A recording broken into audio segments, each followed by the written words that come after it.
Bismillahirrahmanirrahim. My name is Ahsan Jamil Khan, registration number 23ME163. I study in the Department of Mechanical Engineering, UAT Textile. Today my topic is capital budgeting and economic life cycle analysis of Hamza Sugar Mill, cogeneration automation and thermal control upgrade. Presentation flow. Agenda. Our agenda is a structured walkthrough of engineering economy theory followed by real world application. First of all, engineering economy fundamentals. Engineering economy fundamental involves present worth, annual worth, capital recovery, internal flow, rate of return, MACRS, depreciation and tax replacement analysis. Secondly, we have case study of Hamza Sugar Mill. Project parameters, PW, AW, ROR calculations. After tax MACRS analyzes defender versus challenger decision. And after that, we will discuss summary and strategic recommendation, key finding, engineering decision, and practical takeaway from the analysis.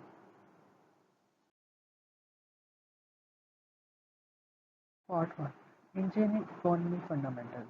It involves present worth, annual worth, rate of return, MACRS, depreciation and tax, and replacement analysis and the 5 core evaluation mechanism. Now we have present worth and time value of money.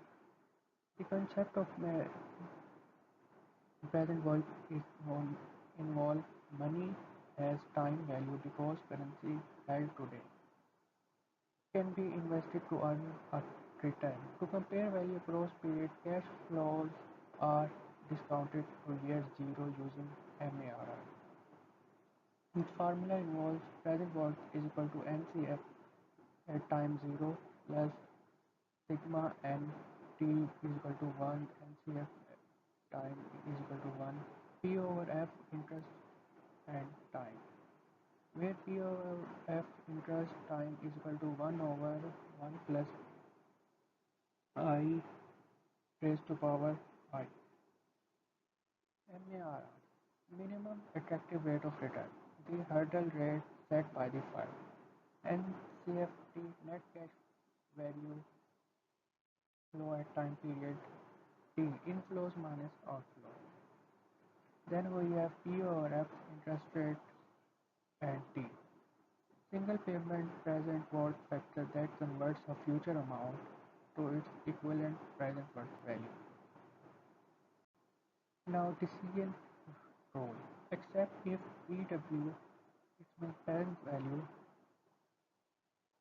worth value is greater than equal to 0 at the given MARR.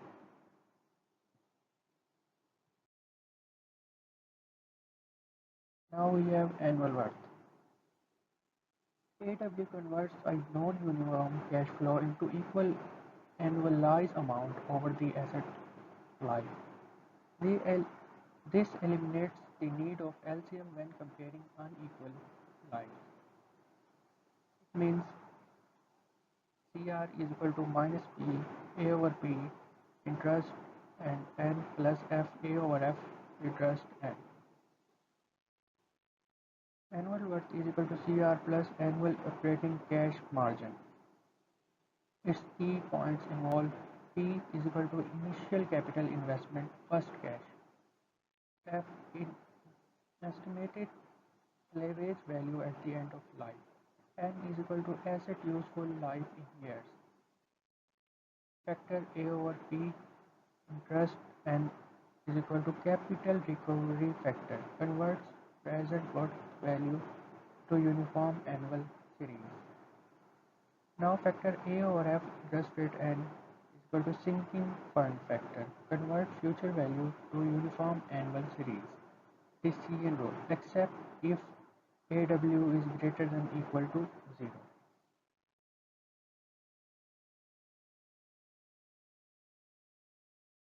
Now we have internal rate of return called ROR. The concept of ROR is ROR finds the break-even interest rate where PW is equal to 0. Discrete's rule of signs ensure the unique positive root exists.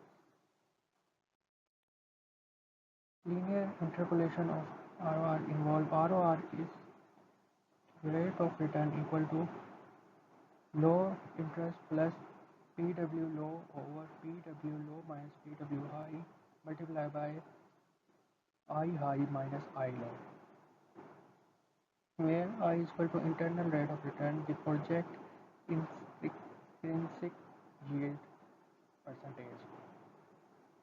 Discrete value involve pound sign charges in NCF sequence to uniform unique positive rows. Bracketing. Find two rows where PW changes sign positive to negative. Decision rule. If I is greater than or equal to MARR, accept it, otherwise reject it.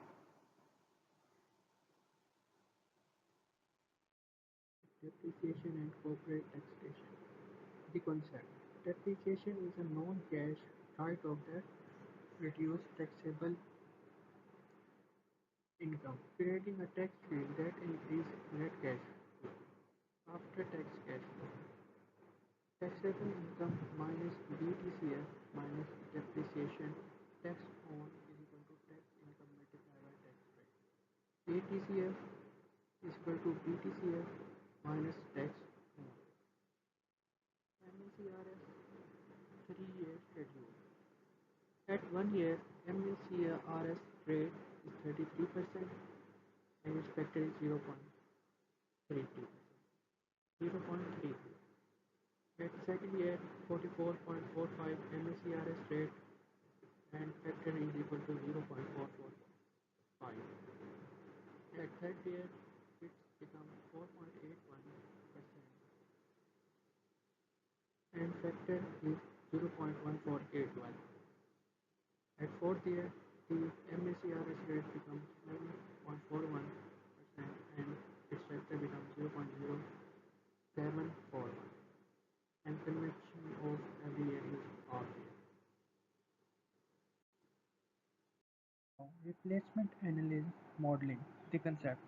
First, evaluate keeping the defender existing asset versus replacing it with a challenger. The new alternative. The ESL minimize analyzed cost. Marginal cost formula. Marginal cost is equal to loss in margin value plus operating cost plus interest on lost capital. Now we have key points. Defender. Defender means existing asset valued at a current market price. It's basically mean opportunity cost. Then we have Challenger, the new alternative with its own cost structure. ESL, Economic Service Life, the lifespan that minimizes AW of cost. This decision rule, replace it if Defender marginal cost is greater than Challenger minimum AW annual worth. Second part, Hamza Sugar Mill case study. Code generation, automation and thermal control upgrade. Evaluated over 5-year planning horizon with full economical analysis. Case study project parameter. Global capital installation for cogeneration automation upgrade at Hamza Sugar Mill. Corporate MARR is 12% per year, tax rate is 25%, planning horizon and is 5 year. Initial investment, which is P, is 12 lakh dollars. Net annual cash flow is 3 lakh dollars and salvage value after 5 years, which is F, is 1,50,000 dollars. Net cash flow breakdown. Annual gross thermal energy saving of 4 lakh minus Annual operating cost of $1 lakh yield at uniform net flow of $3 lakh per year for year 1 to 4. Year 5 include the 1,50,000 salvage value, giving a total value of 5 NCF of $4,50,000. Present worth calculation. Net cash flow. NCF for year 1 to 4 is equal to 4 lakh dollar minus 1 lakh dollar is equal to 3 lakh dollars per year. NCF at year 5 is equal to 3 lakh dollars plus 1 lakh $50,000 is equal to 4 lakh $50,000. Now we have a table. At year 0 we have NCF of minus 12 lakh dollars. Then at year 1 we had 3 lakh dollars. We are then at second year we have plus 3 lakh dollars. Third year we have 3 lakh dollars. At 4 year we have plus 3 lakh dollars. And at the end at 5 year we have plus 4 lakh $50,000.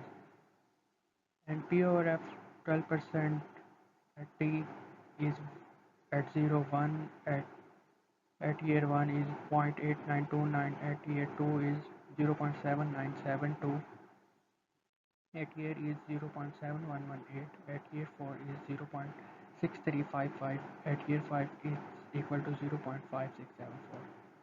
Discounted value is at year 1 is 12 lakh dollar, at year 2 is 2 lakh 67,870, at year 2 2000 2,39,160, at year 3 2,13,540, at year 4 it's equal to 1,90,650, at year 5 it's equal to 2,55,330.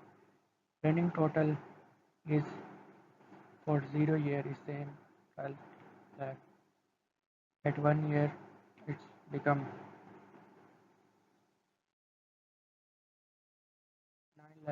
9,32,130, at year 2 6,92,970, at year 3 it's become minus 4,79,430, at year 4 it's become minus 2,088, 2,88,780, at year 5 it become minus 33,450. So total result present worth is equal to minus 3,450. Since PW is less than equal to is less than 0, then this automation project failed to meet the 12% corporate MARR on before tax basis. Standard criterion rejects unless operational adjustment or tax benefit involve visibility. Annual worth and rate of return. Annual worth capital outflow is equal to minus 3,32,892 per year. Leverage inflow is equal to plus 23,612 per year. Net capital recovery is equal to minus 3,09,281.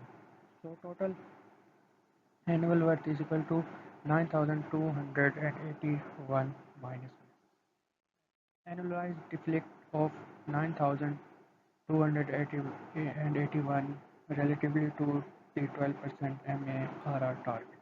The rate of return, the formula is given and we find the rate of return is equal to 10.955%.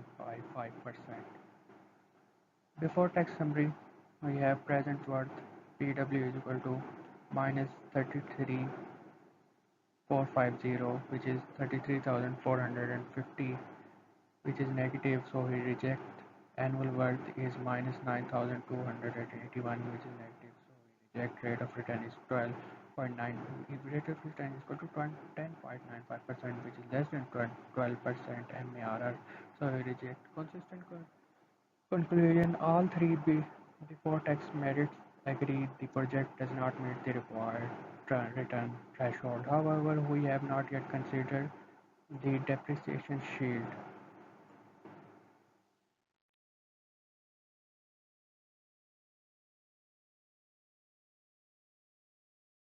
Replacement analysis Defender versus Challenger.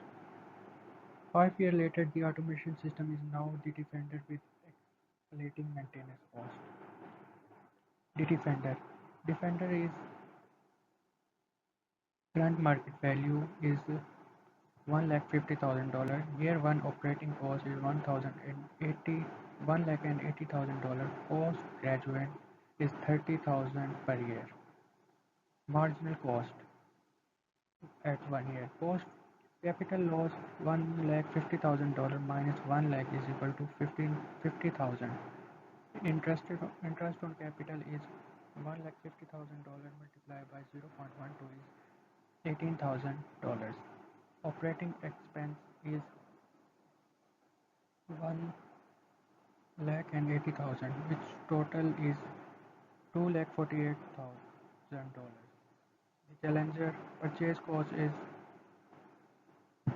15 lakh, annual operating cost 40,000 flat, using useful life 5 years, salvage value 3 lakh dollars, annual worth calculation CR is equal to minus 4 lakh 16,115. Salvage value is equal to 3 lakh multiply 0.15741 is equal to 47,223. Operating is equal to minus 40,000 and annual worth value is equal to minus 4 lakh 8,892. The decision would be keep the Defender for at least 1 year. We will keep the Defender because Defender marginal cost 2,48,000 less than the Challenger annualized cost, which is 4,08,892. This existing asset remain economically superior despite remaining the maintenance evaluate next year, when marginal cost may be exceed the Challenger threshold. Now closing involves summary and strategic recommendations. First, hurdle clearance. Before tax analysis show marginal viability PW of minus 33,450, ROR is equal to 10.95%. However, MACRS tax depreciation transforms this into a profitable investment via multiple year tax shield. Total ATCF is equal to plus 3,37,910. Secondly, life cycle continuity. After the 5 year mark, replacement analysis confirmed the factory should remain the current thermal assets for extra year. Defender marginal cost is 2,48,000, which is less than Challenger annual worth, which is 4,08,892. Third, value focus. The framework confirmed that combining quantitative modeling with tax structure lead the optional rescue allocation. Engineering economic tools are essential for sound industrial investment decisions. This was my project presentation. I hope you find it good. Thank you. Allah Hafiz. अस्सलाम वालेकुम, मेरा नाम मर्तज़ा जाहिद है। मैं roll number 23 ME131। आज मैं यहाँ पे इकोनॉमिक्स इंजीनियरिंग के एक प्रेजेंटेशन को डिज़ाइन करने आया हूँ। इस प्रेजेंटेशन के हमने दो पार्ट्स बना लिए हैं। एक पार्ट के अंदर हम अपनी टेक्स्ट बुक के चैप्टर 1 से 13 के हर कॉन्सेप्ट को एक्सप्लेन करेंगे और दूसरे पार्ट के अंदर हम उन कॉन्सेप्ट्स को यूज़ करते हुए हम एक केस स्टडी को सॉल्व करेंगे। वो केस स्टडी ऐसी है कि हम एक कंपनी वर्क कर रही है एक सिस्टम पे, उसने एक मशीन रखी हुई है, तो वो मशीन की जो ऑपरेटिंग कास्ट है ना वो बहुत ज़्यादा आ रही है क्योंकि वो मशीन पुरानी है। अब इसके बदले में मार्केट में एक नई मशीन आई है जिसकी ऑपरेटिंग कास्ट तो कम पड़ रही है, लेकिन उसको ख़रीदने में जो इनिशियल कॉस्ट है ना वो बहुत ज़्यादा पड़ रही है। तो आप इन लॉस का यूज़ करते हुए चेक करेंगे कि हमें वो मशीन ख़रीदनी चाहिए या फिर पुरानी मशीन को इस्तेमाल करना चाहिए। चलिए शुरू करते हैं। पहले हम अपने बेसिक कॉन्सेप्ट से जो चैप्टर 1 से 13 तक हमने अपनी टेक्स्ट बुक से पढ़े हैं। बेसिक कॉन्सेप्ट में हमारे पास सबसे पहले आ जाता है फाउंडेशन ऑफ इंजीनियरिंग इकोनॉमिक्स, ये हमारा चैप्टर 1 है। हम हर प्रोजेक्ट के अंदर बेसिकली 4 चीज़ें देखते हैं। पहली इसके अंदर कैश फ्लो होती है, दूसरी इसके अंदर होती है कि टाइमिंग कितनी है प्रोजेक्ट की, मतलब प्रोजेक्ट कितने साल चलेगा या चल रहा है। तीसरी उसका इंटरेस्ट रेट देखा जाता है, और चौथी इसमें देखते हैं कि प्रोजेक्ट की वर्थ क्या है। प्रोजेक्ट की वर्थ एनुअल, फ्यूचर और प्रेजेंट, ये तीनों चेक की जाती हैं किसी प्रोजेक्ट को शुरू करने से पहले। साथ साथ इस चैप्टर में जो है ना इक्विवेलेंस इकोनॉमिक्स का भी ना कॉन्सेप्ट इंट्रोड्यूस करवाया गया है। इसका मतलब होता है कि फ्यूचर की वैल्यूज़ को प्रेजेंट में कन्वर्ट करना या प्रेजेंट के वर्थ को फ्यूचर में कन्वर्ट करना वगैरह। साथ साथ इसके अंदर M A double F introduce करवाया गया था, minimum attractive rate of return. किसी भी प्रोजेक्ट को चूज़ करते हुए उसका minimum attractive rate of return को चेक करना बहुत ज़रूरी है। अगर कोई प्रोजेक्ट रिटर्न जो है, और अगर किसी प्रोजेक्ट का return minimum attractive rate of return से ज़्यादा हो तो प्रोजेक्ट को एक्सेप्ट किया जाता है, अगर इससे कम हो तो प्रोजेक्ट को रिजेक्ट किया जाता है। किसी भी प्रोजेक्ट को चेक करने के लिए हम सबसे पहले उसकी एक कैश फ्लो डायग्राम बना लेते हैं। कैश फ्लो डायग्राम हम वो चीज़ें चेक करते हैं उसके अंदर के कौन सा कैश इनफ्लोज हो रहे हैं, क्या आउटफ्लोज हो रहे हैं, और कितना टाइम, मतलब कितना ये टोटल टाइम पीरियड है इस प्रोजेक्ट का। तो हमारे पास एक एग्जांपल है, उसमें दी हुई है कि जो हमने जो इनिशियल इन्वेस्टमेंट किया वो $10,000 की है, और हमें हर साल जो प्रॉफिट हो रहा है वो $3,000 का है, और साथ में हमें 2000 सैलवेज वैल्यू भी दी गई है। तो इस तरह की project flow cash flow diagram बना लेते हैं ताकि हमें अपने प्रोजेक्ट को समझने आसानी हो। चलिए अब चैप्टर 2 के कॉन्सेप्ट को समझते हैं। चैप्टर 2 है फैक्टर्स के मतलब। फैक्टर्स ये चीज़ बताते हैं कि वक्त और इंटरेस्ट पैसे को किस तरह बदलता है या इसकी वैल्यू को किस तरह कम ज़्यादा करता है। तो बेसिक जो हमारे पास हैं यहाँ पे 6 टाइप ऑफ फैक्टर्स हैं। Single payment compound, single payment present worth, uniform series present worth, capital recovery, uniform series compound amount और सिंकिंग फंड। जो इनमें हमारे पास जो मोस्ट कॉमन है वो P by F, F by P by A और बी होते हैं। इन फैक्टर्स को हम आगे अपनी कैलकुलेशन में इस्तेमाल करेंगे। ये हमें पेरेंट की वैल्यू फ्यूचर में कन्वर्ट कर देते हैं, फ्यूचर की पेरेंट में कन्वर्ट कर देते हैं, फिर किसी यूनिफॉर्म पेमेंट को पेरेंट वर्थ में कन्वर्ट कर देते हैं। ये काफ़ी यूज़ होता है जो इंडस्ट्रियल प्रोजेक्ट हैं उसमें। चैप्टर 3 हमारा ग्रेडियंट्स के मतलब है। रियल लाइफ में जो है ना कॉस्ट हमेशा सेम नहीं रहती, मतलब वक्त के साथ साथ कॉस्ट बदलती रहती है। अगर आज 1 रुपये में एक टफ़ी आ रही है तो अगर हम 1 साल बाद देखें तो वो टफ़ी 2 रुपये में आएगी। इसी तरह ही जो है ना ये प्रोजेक्ट में हमें चीज़ें बहुत ध्यान में रखनी पड़ती हैं। यहाँ पे एग्जांपल दी गई है कैश फ्लो की, जिसके अंदर हमें 1 साल के अंदर, फर्स्ट ईयर के अंदर हमने जो इन्वेस्टमेंट किया वो $1000 की है। लेकिन अगर वो हम उसी लेवल की इन्वेस्टमेंट अगर दूसरे साल में करेंगे तो हमें ज़्यादा करनी पड़ेगी, क्योंकि मनी डी वैल्यू हो जाती है वक्त के साथ साथ। अगर तीसरे साल में करेंगे तो हमें और ज़्यादा करनी पड़ेगी। तो ये जो ग्रेडियंट होता है ये बताता है कि कितने फ़ीसद या कितनी फिक्स्ड अमाउंट जो है ना ये हर साल या एक स्पेसिफिक पीरियड के बाद इंक्रीज़ हो रही है। चैप्टर 4 पे आ जाते हैं। चैप्टर 4 जो है ना नॉमिनल इफेक्टिव इंटरेस्ट रेट के डिफरेंस के बारे में बेसिक हमें बताता है। नॉमिनल रेट वो होता है जो बैंक जो है ना अनाउंस कर देता है। Effective rate actual interest rate होता है जो कंपाउंडिंग के बाद जो है ना मिलता है। अगर कंपाउंडिंग मंथली हो तो इफेक्टिव और नॉमिनल जो इंटरेस्ट रेट्स होते हैं ये डिफरेंट होते हैं, लेकिन अगर यही कंपाउंडिंग एनुअली हो तो ये दोनों सेम होते हैं। जो आगे हमारी केस स्टडी आ रही है उस केस स्टडी के अंदर हमने एनुअल कंपाउंडिंग की है, तो इसलिए हमने उसके अंदर नॉमिनल इफेक्टिव दोनों इंटरेस्ट रेट को 12% रखा है। चैप्टर 5 पे आए हैं। चैप्टर 5 हमारा प्रेजेंट वर्थ एनालिसिस है। प्रेजेंट वर्थ मैथ वो मेथड होता है जो कि फ्यूचर्स के तमाम कैश फ्लोज को है ना उसमें आज की वैल्यूज़ में कन्वर्ट कर देता है। अगर प्रेजेंट वर्थ ज़ीरो हो या पॉजिटिव हो तो प्रोजेक्ट को एक्सेप्ट किया जाता है, अगर प्रेजेंट वर्थ नेगेटिव हो तो प्रोजेक्ट को रिजेक्ट किया जाता है। ये काफ़ी कॉमनली यूज मेथड है और बहुत इजी मेथड है, बहुत इम्पोर्टेंट मेथड है जो कि हर प्रोजेक्ट के डिसीजन मेकिंग में इस्तेमाल होता है। चैप्टर 6 एनुअल वर्थ और कैपिटल रिकवरी के मुताबिक है। एनुअल वर्थ मेथड पूरे प्रोजेक्ट को ईयरली बेसिस पे कन्वर्ट करता है। इसमें कैपिटल रिकवरी भी कैलकुलेट करते हैं, मतलब इन्वेस्टमेंट को एनुअल कॉस्ट में कन्वर्ट कर देते हैं। अगर एनुअल वर्थ जो हमारी कैलकुलेशन के बाद निकलती है अगर वो पॉजिटिव हो तो प्रोजेक्ट को एक्सेप्ट करते हैं, अगर नेगेटिव हो तो प्रोजेक्ट को रिजेक्ट कर देते हैं। आगे चैप्टर 7 है। चैप्टर 7 रेट ऑफ रिटर्न के मुताबिक है। रेट ऑफ रिटर्न वो इंटरेस्ट रेट होता है जिसमें पेरेंट प्रोजेक्ट किसी प्रोजेक्ट की पेरेंट वर्थ जो होती है ना वो ज़ीरो हो जाती है। इसे इंटरनल रेट ऑफ रिटर्न भी कह देते हैं या फिर खाली रेट ऑफ रिटर्न भी कह सकते हैं।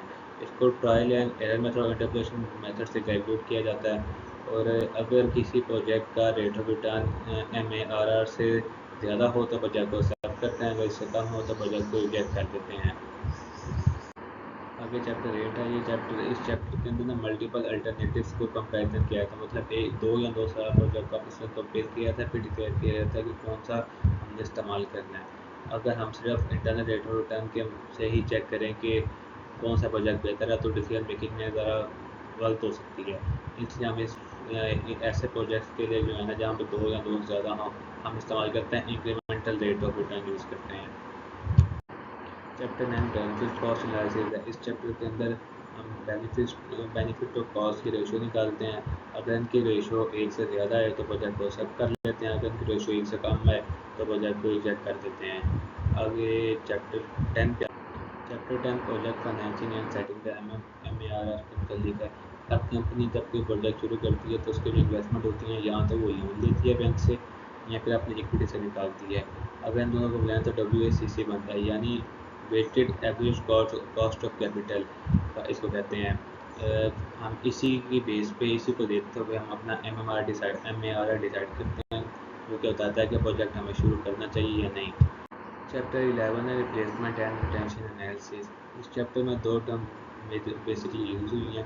पहली डिफेंडर यानी जो मशीन हमारे ऑलरेडी यूज़ में है, और दूसरी है चैलेंजर यानी जो मशीन हम उसके बदले में लाना चाह रहे हैं या फिर जो उसके बदले मार्केट में चल रही है और उससे अच्छी चल रही है।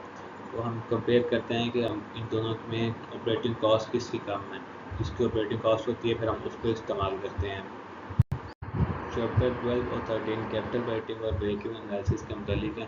कैपिटल बजटिंग में लिमिटेड बजट के अंदर हम कोशिश करते हैं कि हम सबसे अच्छा प्रोजेक्ट को चूज़ करें, और ब्रेक इवन पॉइंट वो पॉइंट होता है जहाँ प्रोजेक्ट चलता तो है लेकिन ना कोई उसका प्रॉफिट होता ना लॉस होता है। तो ये मेथड फाइनल डिसीजन मेकिंग में एडिशनल सपोर्ट के तौर पर यूज़ होते हैं।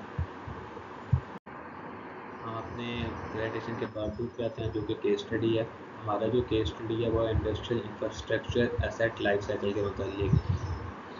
एक मैन्युफैक्चरिंग कंपनी है जो ऑटोमेशन और थर्मल कंट्रोल सिस्टम इंस्टॉल करना चाहती है। प्रोजेक्ट की जो इनिशियल इन्वेस्टमेंट है हमारी वो $1.2 बिलियन है, और हर साल की जो ऑपरेटिंग कॉस्ट आएगी वो हमें $100,000 आएगी। इससे हम एक्सपेक्ट करते हैं कि हमें हर साल का सेविंग या रेवेन्यू जो निकले वो $400,000 का निकले। प्रोजेक्ट की लाइफ है वो 5 ईयर्स है, और इसके प्रोजेक्ट की एंड पे जो 5 साल बाद जो सैलरी वैल्यू निकलेगी वो $1,500,000 है। तो इसको आगे हमने इसकी कैश फ्लो चेक कर ली। ये हमारे मौजूदा केस की कैश फ्लो डायग्राम है। इस कैश फ्लो में हम आउटगो अगर इनफ्लो शो किए गए हैं, जैसे हमने इन्वेस्टमेंट की थी $1.2 बिलियन की, और हमें हर साल रेवेन्यू जनरेट हुआ था $400,000 का, लेकिन हमारे साथ साथ ऑपरेटिंग कॉस्ट भी आई थी $100,000 की। तो अगर हम उसको माइनस करें तो हमारे पास जो पर ईयर रेवेन्यू बचता है वो $300,000 है, और ईयर 5 के एंड पे हमारे पास सैलवेज वैल्यू प्रोजेक्ट की बच रही है जो कि $150,000 है।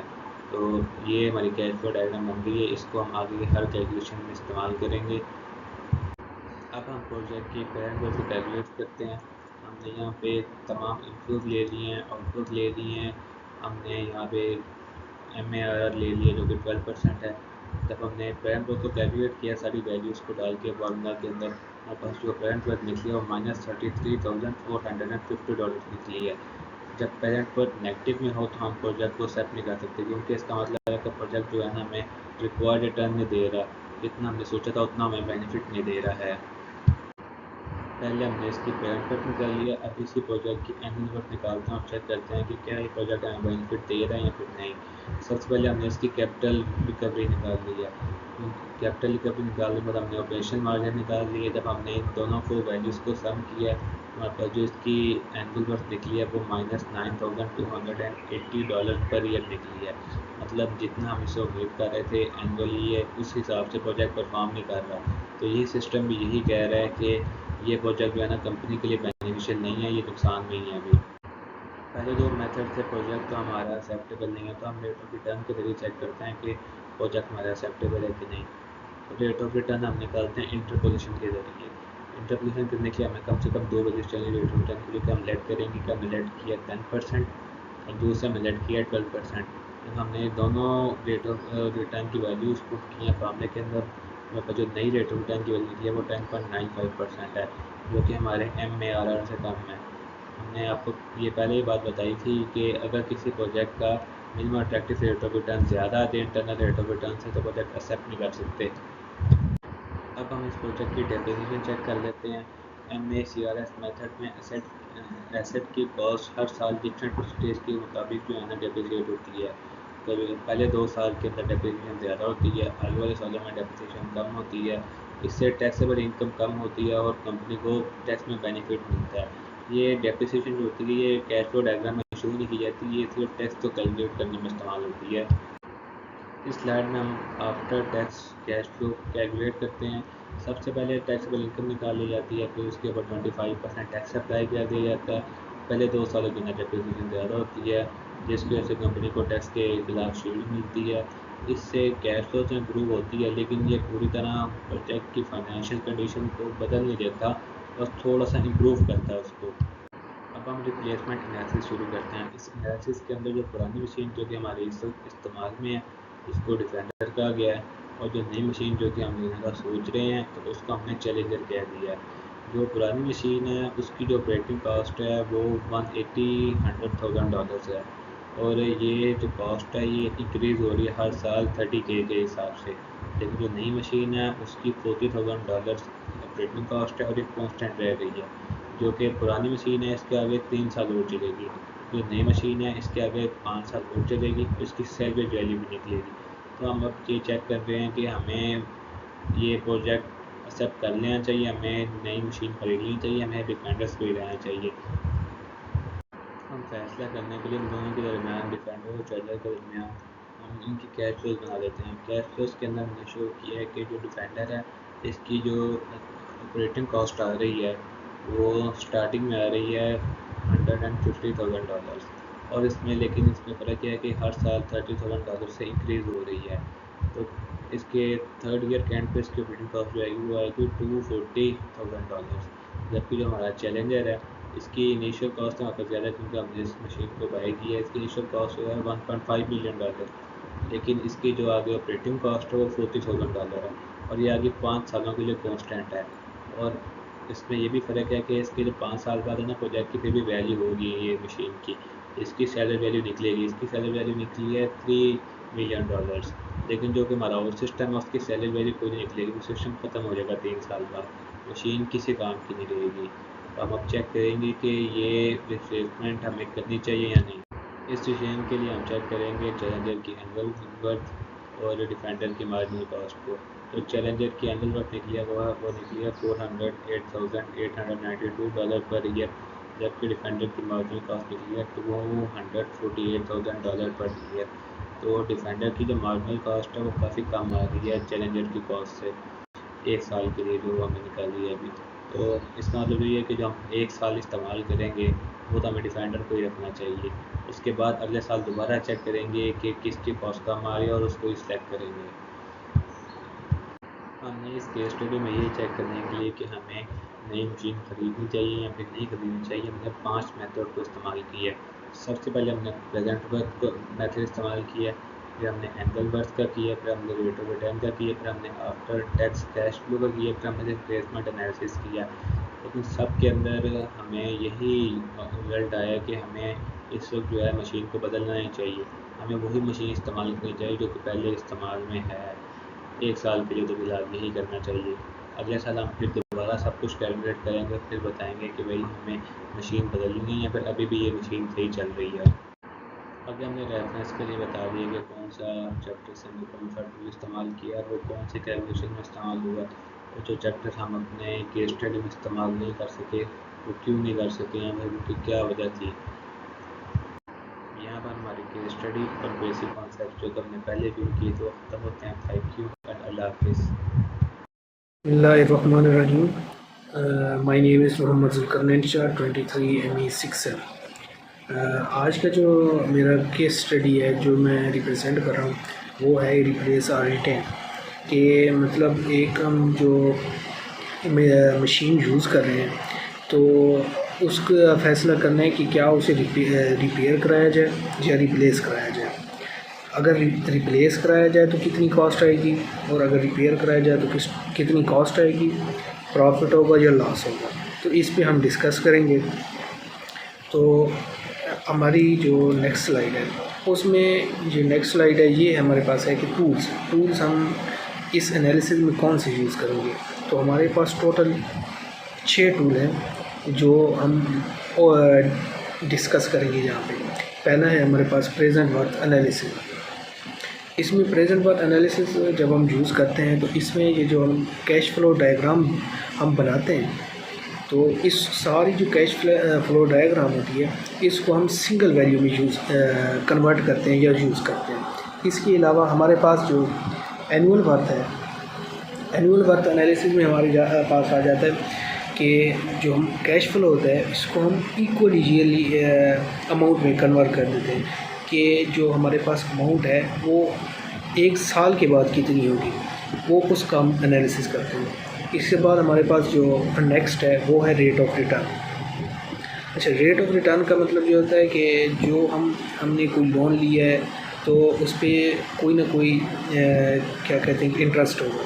तो जो हमने लोन लिया है उस पर कितना इंटरेस्ट है, कितना हम मतलब उससे ऊपर हमने अदा करना है कि लोन जितना था नहीं और उससे ऊपर जो हमने सूद अदा करना है या इंटरेस्ट अदा करना है। इसके बाद है हमारे पास बेनिफिट और कॉस्ट रेशो।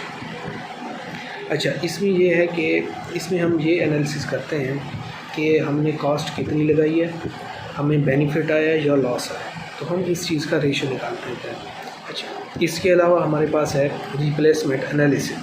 इसमें हम ये कंपेयर करते हैं कि जो डिफेंडर है अगेंस्ट अ चैलेंजर, कि हमारे पास जो पुराना निज़ाम था या नया निज़ाम था उसमें कितनी चैलेंजेस हमें दरकार हैं, कितने हम आसानी से उस चीज़ को कर सकते हैं, रिप्लेस कर सकते हैं। और जो एनालिसिस है वो हमारे पास है break even and pay back analysis. इसमें हम ऐसा पॉइंट फाइंड करते हैं where find the point where an alternative becomes worthwhile. तो इसमें हम ये चीज़ एनालिसिस करते हैं। ये थी हमारे पास 6 एनालिसिस टूल जो हम एक चीज़ को एनालिसिस करके पास थे 6 टूल। इसके बाद हम मेन पढ़ेंगे कि कॉन्सेप्ट हमारे पास यूज़ कौन से होते हैं इन जैसे एनालिसिस को यूज़ करने के लिए। जो हम टूल्स वगैरह यूज़ कर रहे होते हैं उनका कॉन्सेप्ट क्या है, उनके फार्मूलाज क्या हैं, कि वो हम जब यूज़ करते हैं तो कौन से फार्मूलाज इस्तेमाल करते हैं। तो हमारे पास फ़र्स्ट ऑफ ऑल हमने पढ़ा भी है, पहले भी टूल में भी पढ़ा है प्रेजेंट वर्थ एनालिसिस, जहाँ पे भी है कि प्रेजेंट वर्थ एनालिसिस होता क्या है। तो इसमें हमने जो फर्स्ट है ना वो उसका कंसेप्ट है कि moves every cash inflow and outflow alternative to time zero at MARR, so alternatives can be compared on equal footing. अच्छा, हमारे पास नीचे बॉक्स में इसका फार्मूला दिया हुआ है PW is equal to -P, कि हमने जितने प्रेजेंट वर्थ हमारे पास है प्लस A। एनुअल वर्थ हमारे पास कितनी है, P/A, interest rate, number of turns, number of years, plus S into P/F, interest, number of years. अच्छा, हमारे पास ये जो P हमारे पास यूज़ हो रहा है टर्म, ये हमारे पास है फर्स्ट कॉस्ट। A हमारे पास जो फार्मूला में यूज़ हो रही है ये हमारे पास है एनुअल कैश फ्लोज। आगे S जो सेकंड टर्म में प्लस के बाद यूज़ हो रहा है वो हमारे पास है सिलेक्ट वैल्यू। N पहले भी डिस्कस कर चुके हैं कि नंबर ऑफ पीरियड्स, जहाँ पर भी है स्टडी पीरियड। इसके बाद ये जो जो एनालिसिस में होता है, इस मेन के बाद जिस चीज़ का होता है वो है हमारे पास कैश फ्लो डायग्राम नीचे बनी हुई है। जब हम एक एनालिसिस कर रहे होते हैं तो फर्स्ट ऑफ ऑल हमें ये चीज़ लाजमी देखनी होती है कि उसका कैश फ्लो डायग्राम कैसे बनेगी और किस टाइप की होगी। तो हमारे पास ये बहुत ही इम्पोर्टेंट चीज़ है कैश फ्लो डायग्राम इस चीज़ की इकोनॉमिक्स में एनालिसिस करने के दौरान। एनुअल वर्थ का मेन कंसेप्ट ये होता है कि इसमें ये कहता है converts the first cost select value and operating cost into one equivalent uniform annual. पहले भी मैं बता चुका हूँ कि इसका मकसद मेन यही होता है कि हम जो फर्स्ट कास्ट मतलब प्रेजेंट कास्ट यूज़ कर रहे हैं, सिलेक्ट वैल्यू यूज़ कर रहे होते हैं, उसको हम टोटली कन्वर्ट करते हैं कि 1 साल में हमारे पास कॉस्ट कितनी आएगी। इसके बाद हम इसका नीचे फार्मूला गिवन है एनुअल वर्थ का minus P A by B interest rate number of terms या स्टडी पीरियड इसके बाद survive value A by F interest rate और स्टडी पीरियड। अच्छा नीचे हमें ये दिया गया है कि why annual worth matters here कि हम ये क्यों ज़रूरी है, ये क्यों मैटर करती है। तो annual worth is valid for alternatives with different useful lifes but it expressive cost on per year basis कि ये कहता है कि हम इसलिए यूज़ करते हैं कि ये हमारे पास पर ईयर जो कॉस्ट होती है वो हमें गिवन करती है या देती है। अच्छा इसमें यही होता है कि no need for a common multiple of years like PW requires. सही हो गया। इसके बाद हमारे पास नेक्स्ट है रेट ऑफ रिटर्न एनालिसिस। इसका जो मेन कंसेप्ट होता है उसमें डेफिनेशन यही होती है interest rate I eight which the present worth of cash flow series equals zero. When comparing two alternatives, we compute the incremental ROI on the extra investment required by the more expensive alternative. ये नीचे इसका formula भी given है, simple ही है, zero is equal to minus delta investment मतलब कितनी पैसा लगाया है उस पर plus delta A P by I और एन प्लस आई वैल्यू और फार्मूला कंटिन्यू हो सकते हैं। नेक्स्ट हमारे पास ये इसकी स्टेप की बने। फर्स्ट स्टेप है order alternatives by increasing first cost, पहला स्टेप है। सेकंड है form the incremental cash flow, ये कहता है कि कैश फ्लो बनाएं और जो कैश फ्लो वो हायर कॉस्ट से लोअर कॉस्ट की तरफ। नेक्स्ट है हमारे पास सॉल्व करें आई की value trial and error or interpolation. Next है हमारे पास ROR लेस देन और equal to MAR the extra investment rate justified. Next है हमारे पास बेनिफिट और कॉस्ट रेशियो। पहले भी हम डिस्कस कर चुके हैं टूल के सेक्शन के बेनिफिट और कॉस्ट रेशियो क्या होती है कि ये चीज़ मैं पहले डेफिनेशन कर देता हूँ कि एक्सप्रेसिव वैल्यू क्रिएटेड पर dollar spend by dividing the present worth of benefit by the present worth of cost बहुत डिस्काउंटेड एट एंड कि इसका मतलब ये होता है कि बेनिफिट और कॉस्ट कि मतलब हम जो एक प्रोजेक्ट यूज़ कर रहे हैं उस पर कॉस्ट कितनी है ये उस प्रेजेंट टाइम पे, और जब हम उस चीज़ को इम्प्लांट करते हैं बनाते हैं और तब हम जब ये एनालिसिस करते हैं तो उसका बेनिफिट क्या होता है उसकी हमें ये यहाँ पे रेशो बताते हैं। तो इसको कहते हैं बेनिफिट कॉस्ट रेशो। इसका फार्मूला है PW बेनिफिट और savings divided by present value cost. Simple ही है। अच्छा नीचे इसके 3 एनालिसिस दिए हुए हैं कि अगर benefit cost ratio greater than 1 होगा तो इकोनॉमिकली जस्टिफाइड है, ठीक है। अगर इक्वल होगा तो ब्रेक इवन है या इंडिफरेंट है। अगर ये रेशो लेस देन 1 हो गई तो कॉस्ट एक्सीड्स बेनिफिट के मतलब इतना हमें नफ़ा नहीं हो रहा जितनी हमारी कॉस्ट। अच्छा हमारे पास नेक्स्ट जो है वो है रिप्लेसमेंट एनालिसिस। हम मेन ही हमारा टॉपिक ही ये है कि हमने एक चीज़ लगी है उसको रिप्लेस करना है या नई चीज़ लानी है। तो इसका ये कॉन्सेप्ट दे रहा है the compares currently owned asset the defender against a new asset under the consideration to decide whether to keep और रिप्लेस।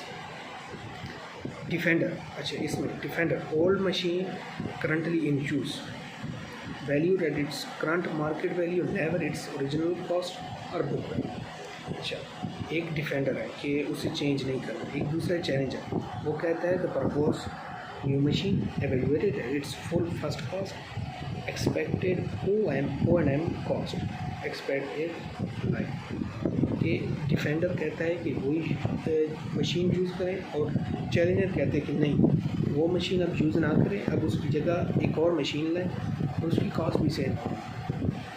अच्छा इसके आगे हमारे पास नीचे जो टेबल में गिवन है वो है सम कॉस्ट। ये डिफाइन करते हैं व्हाट द डिफेंडर को generally cost is irrelevant only its current market value remaining O&M cost and remaining work matter going forward.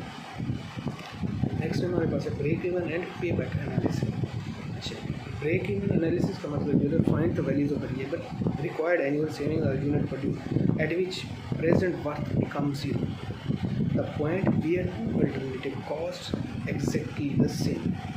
जो दो हम कॉस्ट यूज़ कर रहे हैं, कोई ऐसा पॉइंट हम ढूंढें जहाँ पे ये प्रेजेंट वर्थ और दूसरा एनुअल वर्थ दोनों सेम हो जाए।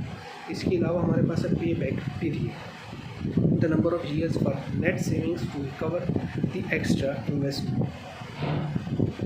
Simple, N is equal to extra investment annual saving. मतलब कि हम एक साल में कितनी सेविंग कर रहे हैं, वही सेविंग हम यूज़ करें एक्स्ट्रा इन्वेस्टमेंट में। मतलब पहले तो अगर हमने लाख लगाया हुआ है तो वहाँ हम पे इन्वेस्टमेंट सेविंग हुई है तो हम 1.5 लाख भी यूज़ कर सकते हैं। ये चीज़ है। नेक्स्ट है हमारे पास वाई बॉथ मैटर, कि दोनों मैटर्स क्यों करती हैं। तो इसका पहले ये है कि break even tells us the minimum performance needed to justify a decision. Payback tells us how quickly capital is recovered. A practical risk indicator that present worth, annual worth, and ROI, rate of return, don't directly provide, since it ignores what happens after payback. हमारे पास जो second part है इस presentation का वो है ये है कि हम केस स्टडी एप्लीकेशन जो हम केस स्टडी कर रहे हैं उसकी एप्लीकेशन किस तरह की है। अगर कोई मेडिकल वगैरह है तो वो उसे कैसे सॉल्व करेंगे, या कोई मशीनरी है तो उसका कैसे एनालिसिस करेंगे। तो हमारे पास ये गिवन है। तो नेक्स्ट स्लाइड हमारे पास सिनेरियो, हमें एक चीज़ दी हुई है, एक न्यूमेरिकल दी हुआ है या एक प्रॉब्लम। तो वो हमारे पास ये है कि mid size components manufacture must decide whether keep an aging stamping machine और invest into a new more efficient one. MAR हमारे पास है 12%। अच्छा, प्रॉब्लम हमें ये कहता है कि एक मैन्युफैक्चरर है, वो चाहता है, वो डिसाइड करना चाहता है क्या जो स्टैंपिंग मशीन है हमारे पास उसे ही यूज़ करें या हम उसे रिप्लेस करें एक नई के साथ। तो ये हमने फैसला करना है। अच्छा, हमारे पास मेन जो पैरामीटर्स है current value, market value. Defender कहता है ओल्ड मशीन की थी 20,000, जो हमने ओल्ड मशीन हमने खरीदी थी उसकी करंट मार्केट वैल्यू थी हमारे पास $20,000। नेक्स्ट हमारे पास जो चैलेंजर है, जो न्यू मशीन है, जो हम चैलेंज है ना हमारे पास एक कि नई मशीन हमने खरीदनी है, उसकी जो कीमत है वो है 1.5 लाख रुपये इस टाइम। अच्छा, annual OM cost 70,000 per year, उसकी है 20,000 पर ईयर, कि मतलब रिपेयरिंग का जो कॉस्ट है वो इसमें कम है। अच्छा, रिमेनिंग यूज़फुल लाइफ, जो रिमेनिंग इसकी है वो 5 साल है, उसकी भी 5 साल है, गारंटी है कि वो यूज़ होती रहेगी। Sell back value at the year 5, उसकी है 1,000 रुपये, इसकी है 15,000 रुपये। MAR उसका भी 12% है, इसका भी 12% है। तो अच्छा, इधर हमारे पास जो एक चीज़ गिवन है वो है हमारे पास संक कॉस्ट। संक कॉस्ट क्या होता है ये बताते हैं। Old machine original purchase price is irrelevant, only its current 20,000 market value counts towards the decision. Next है, अब हम जब ये प्रॉब्लम सॉल्व करेंगे, फर्स्ट ऑफ ऑल जो पहला स्टेप आएगा वो हमारे पास प्रेजेंट वर्थ और एनुअल वर्थ एनालिसिस करना। तो ये डिफेंडर मतलब ओल्ड मशीन के लिए जो एनुअल वर्थ है वो डिफाइन किया है। हमारे पास प्रेजेंट वर्थ उसकी थी 20,000, हमने वो फॉर्मूलाज वगैरह पुट किया है। हमारे पास जो इंटरेस्ट रेट है 12% है, हमने सारे फॉर्मूलाज वगैरह लगाए हैं। एनुअल वर्थ हमारे पास है 75,391 पर ईयर। अब जो हम यूज़ कर रहे हैं वो हम कर रहे हैं 5 साल के लिए। तो 5 साल के लिए हमने जो प्रेजेंट वर्थ निकाली है वो हमारे पास है 2,61,767।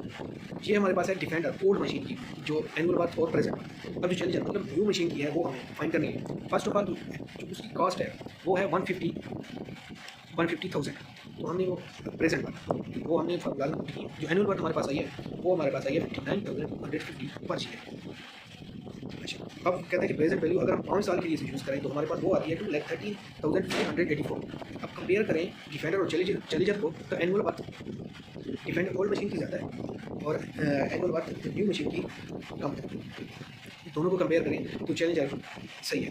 तो हम दोनों को कंपेयर करें, cost of keeping old machine के बाद 5 ईयर, दोनों की कॉस्ट हमारी है। अच्छा, पीछे हमारे पास है कि ये आप एनालिसिस करके हमारे पास present worth and annual worth favour the challenger by about 16,140 per year. Next है हमारे पास incremental rate of return is the extra 130 lakh, क्योंकि हमारे पास जो पुरानी मशीन थी वो थी 20 लाख और जो हम नई खरीद रहे हैं वो है 1.5 लाख रुपये। तो एक्स्ट्रा जो 1,30,000 रुपये है वो हम कहाँ से लेंगे या कहाँ से स्पेंड करेंगे। तो यही है हमें केवल है ये टेबल है पहले से 0.55 एक्स्ट्रा। तो पहले जो हम खरीदेंगे तो वो 1,30,000 मतलब अपनी जेब से करना पड़ेगा, क्योंकि 1.5 लाख की मशीन है, 20 लाख पुरानी मशीन है, पीछे हमें अपनी जेब से 1,30,000 देना पड़ेगा। 5 साल तक वो 50,000 रुपये हमें देंगे पर ईयर। और इसके बाद है हमारे पास और पाँचवा है एक्स्ट्रा, वो 14,000 रुपये हमें देगी। जब हमने ये फाइंड किया तो इंक्रीमेंट का हमारे पास आया, इंक्रीमेंट रेट ऑफ रिटर्न हमारे पास आया 28.3%। अगर एक्स्ट्रा इन्वेस्टमेंट जस्टिफाई करें तो 28.3% ग्रेटर है 12% से। हम एक्स्ट्रा इन्वेस्टमेंट इस पर कर सकते हैं कि हम नई मशीन की तरफ जाएँ, वो हमें प्रॉफिट दे और हम एक्स्ट्रा इन्वेस्टमेंट करें। हमारे पास पार्ट है वो है बेनिफिट और cost ratio, break even and savings. First of all हमारे पास जो टोटल बेनिफिट हमें हो रहा है वो है हमारे पास 1,88,183 रुपये, और जो हम कॉस्ट कर रहे हैं नई मशीन खरीदने में वो है हमारे पास 1,30,000। जब हम रेशो निकालेंगे तो इसकी रेशो आएगी 1.45। अच्छा, वो कहते हैं कि अगर 1 से ज़्यादा हो जाए तो ये चीज़ हमारी बेनिफिट की तरफ जा रही है। तो exceed the extra amount of the new machine, हमने न्यू मशीन भी जो इन्वेस्टमेंट की है वो भी पैसे दे रही है और इसके अलावा हमें बेनिफिट भी दे रही है। नेक्स्ट है हमारे पास break even savings needed for present worth 0 at 12%। हमारे पास अगर 12% आप उसमें प्रेजेंट वर्थ करेंगे तो वो हमें दे रही है 33,868 पर ईयर। एक्चुअल सेविंग जो हमारे पास आ रही है वो है 50,000 पर year, well above the break above the 33,868 break even point. Next है हमारे पास, अगर हम इंजीनियरिंग साइंस में अगर देखें कि ये डिसीजन कैसा रहेगा, कैसा ये नई लगाएं या पुरानी रहने दें, तो वो कंपेयर करके बता रहा है। तो annual work, first of all जो एनुअल वर्क है जो पुरानी की है, पुरानी की जो एनुअल वर्क है वो है 59,000, नई की जो है वो कहते हैं एनुअल वर्क वो है 59,250, और जो पुरानी की है वो है 75,391 पर शेयर। तो इस लिहाज से तो अगर एनुअल वर्क के एनालिसिस देखा जाए तो हमारे पास ये जो नई मशीन होगी वो हमारे लिए फेवरेबल है। प्रेजेंट वर्थ में भी देखा जाए तो प्रेजेंट वर्थ वो हमें आ रही है 2,13,000, वो हमसे इन्वेस्ट करा रही है 2,71,000 रुपये। फिर भी चैलेंजर हमारे पास मतलब न्यू मशीन फेवरेबल है, और इस तरह इंक्रीमेंटल हो गया। अब ये देखो कि बेनिफिट कॉस्ट रेशो, वो कहते हैं कि अगर बेनिफिट कॉस्ट रेशो 1 से ग्रेटर हो तो वो बेनिफिट में ही काउंट करते हैं, और हम कहते हैं कि वो फेवरेबल होगी। तो क्योंकि जब हम मशीन नहीं लगाएंगे तो वो उसकी जो रेशो आ रही थी वो थी हमारे पास 1.45, तो ये हमारे लिए फेवरेबल है। इसके अलावा पे बैक को कितना देगी तो 2.623 ईयर और 5, ये 2.5 साल से 3.5 साल तक वो हमें पे बैक भी दे देगी जितना हमने इन्वेस्ट किए नई मशीन। ये हमारे लिए इकोनॉमिकली फेवरेबल भी है और हम नई मशीन खरीद सकते हैं, हर लिहाज से ये बेस्ट है। नेक्स्ट, अच्छा नीचे हमारे पास रिकमेंडेशन लिखी हुई है रिप्लेस द मशीन, कि वो रिकमेंड कर रहा है कि जो पुरानी मशीन है उसको नई मशीन से रिप्लेस कर दिया जाए। एवरी टूल अप्लाई, ये हमने एनालिसिस इस तरह किया कि हमने प्रेजेंट वर्क भी निकाली है, एनुअल वर्क भी निकाली है, इंक्रीमेंटल रेट ऑफ रिटर्न भी निकाला है, बेनिफिट और कास्ट रेशो भी निकाली है, और पे बैक भी। सब में यही रिकमेंड किया है कि हम नई मशीन की तरफ जाएँ। तो यही है कि इस तरह एनालिसिस हम निकालते हैं कि अगर नई मशीन काम कर रही है और पुरानी, तो उसकी प्रेजेंट वर्क निकालते हैं, एनुअल वर्क निकालते हैं, और जो बेनिफिट और कॉस्ट रेशो निकालते हैं, फिर कंपेयर करते हैं कि कौन सी चीज़ में बेनिफिट देगी। तो जो अभी जो प्रॉब्लम हमने डिस्कस की है उसमें यही है कि नई मशीन को पुरानी को नई से रिप्लेस करें। Simple that's it. Thank you. Assalamu alaikum. My name is Adnan Raza and my registration number is 23ME203. Today my topic is a case study on a buying a bike. A practical guide, time value of money, cost comparison, and decision making tool applied to a real life purchase decision. Next slide. What we shall cover topics and analytical tools in this deck, like time value of money, what will be the effect of time,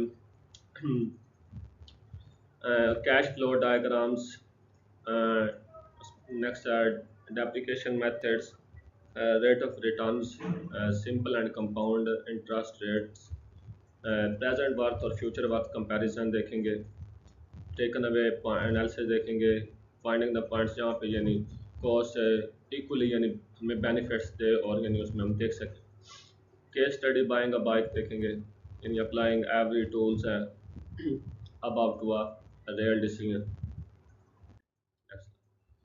next है what is engineering economics, यानी a branch of economics that applies economics principle, यानी economics की वो branch जिसमें हम economics के यानी rules apply करते हैं टू मेकिंग अ डिसीजन। ये हमें क्या करती है, इट हेल्प्स करती है engineers and managers compare technical alternative not just on performance but on cost values and long term worth, यानी लॉन्ग टर्म वर्थ पे यानी कॉस्ट वैल्यू के साथ हमें यानी मदद करती है। एवेल्यूट्स करती है cost and benefits of engineering projects and purchase करती है account for the time value of money across the project life. Supports क्या करते हैं, decision like buy versus lease, repair versus replaced, option A versus option B, यानी उसमें हमारे ये क्या मदद करती है कि कौन सा ऑप्शन सेलेक्ट करें। यूज़ करते हैं from personal purchase like a bike to multi million dollar plants. Why it is matters, ये क्यों ज़रूरी होती है। Every engineering choice has cost and time line, यानी हर इंजीनियरिंग चॉइस के पास यानी टाइम लाइन होता है और उसकी एक कॉस्ट पे डिपेंड करता है। इंजीनियरिंग इकोनॉमिक्स क्या करती है, हमें गिव्स करते हैं structure tool to compare alternative fairly, ये क्या हमें स्ट्रक्चर टूल देती है उनको कंपेयर करने के लिए। और क्वेश्चन है क्या, given several ways to spend money on a technical which give the best value of time. Next slide. Next slide, time value of money. The foundation of every engineering economics tool meaning time value of money. A given amount of money today is worth more than the same amount in the future because it can interest, यानी it can earn interest, यानी आज की दी गई रकम कल की दी गई रकम से ज़्यादा यानी मायने रखती है, क्यों कि उस पर इंटरेस्ट रेट लग सकता है, जिसमें हम क्या होता है अर्निंग पोटेंशियल होता है, यानी money money in hand can be invested to saved earn interest over time. उसके बाद है इन्फ्लेशन इफेक्ट, यानी महंगाई का उस पर क्या असर पड़ता है, आज की चीज़ की कीमत और कल की कीमत पे उसका क्या असर पड़ता है। फिर अपॉर्चुनिटी कॉस्ट है, spending money now meaning giving to its potential future growth, यानी उसके यानी आज पैसे खर्च करना और उसके यानी कल पे क्या इफेक्ट पड़ेगा उसको देखना। Next slide. Simple versus compound interest. Two ways to ways money grow over times, यानी दो रास्तों में यानी मनी वक्त के साथ तब्दील होती है, यानी पैसों का यानी वक्त के साथ क्या इफेक्ट पड़ता है। पहला है सिंपल इंटरेस्ट। सिंपल इंटरेस्ट उसका फार्मूला क्या, I is equal to P multiply by I multiply by N, N क्या number of year, I interested, P उसकी यानी जो भी करंट अमाउंट होगी उसको शो करेगा। कंपाउंड इंटरेस्ट रेट उसका formula F is equal to P I plus N whole की power N.